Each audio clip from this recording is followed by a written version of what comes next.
Bonjour à tous, c'est le pourquoi du comment. Ça y est, Noël est là. Ah, j'adore cette ambiance dans les rues, j'adore la bûche au chocolat de ma mère et j'adore aussi savoir que j'ai des petits cadeaux qui m'attendent sous le sapin. D'ailleurs, il y a toujours un débat pendant cette période. Est-ce qu'on ouvre les cadeaux le 24 au soir ou le 25 au matin ? Et il y en a qui vont me répondre le 24 après la messe de minuit. Oui, effectivement, ça paraît logique. Eh bien, ça dépend des familles en fait. Et oui, il y en a beaucoup qui ouvrent leurs cadeaux le 25 décembre parce qu'ils considèrent que c'est le vrai jour de la naissance de Jésus. Mais tiens, au fait, pourquoi Noël tombe un 25 décembre ? Ouh, ça sent le scoop ça. Allez, moi aussi je vais vous faire un cadeau, petit, une broutille. Je vous offre ce pourquoi du comment. Donc, Noël, le jour où on fête la naissance du Christ. Mais que sait-on de la véritable date de la nativité ? Certains astronomes ont récemment essayé de résoudre ce mystère et ont parlé du mois de septembre par rapport à l'étoile du Berger qui serait en fait une conjonction des planètes Saturne et Jupiter. Et ce phénomène, selon les calculs, n'aurait pu se produire qu'en septembre.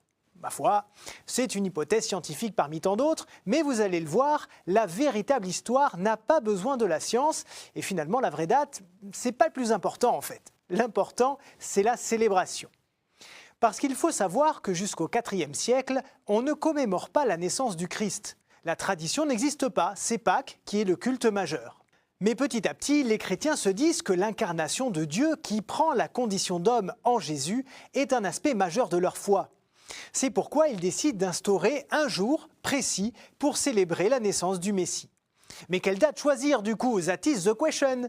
Eh bien, quand le calendrier chrétien commence à s'organiser, on propose le 6 janvier où on avait commencé à fêter l'Épiphanie, mais aussi le 18 novembre ou le 28 mars. Et c'est en l'an 354 que l'empereur Constantin et le pape Libère instituent Noël le 25 décembre pour mettre fin aux tergiversations. Et vous allez le voir, leur choix n'a rien d'un hasard. L'idée du pape est en fait de reprendre et de christianiser un culte de l'Antiquité. Les Romains avaient l'habitude de fêter le solstice d'hiver le 25 décembre. C'était une date très importante puisqu'ils glorifiaient la renaissance du dieu Soleil, le Sol Invictus. Noël est donc fixé le 25 pour faire écho à cette célébration de la renaissance du Soleil. Car pour les chrétiens, le Soleil symbolise le Christ.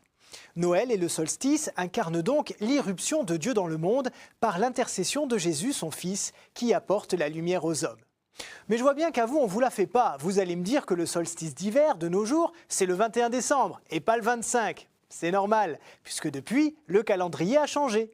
Mais en 46 avant Jésus-Christ,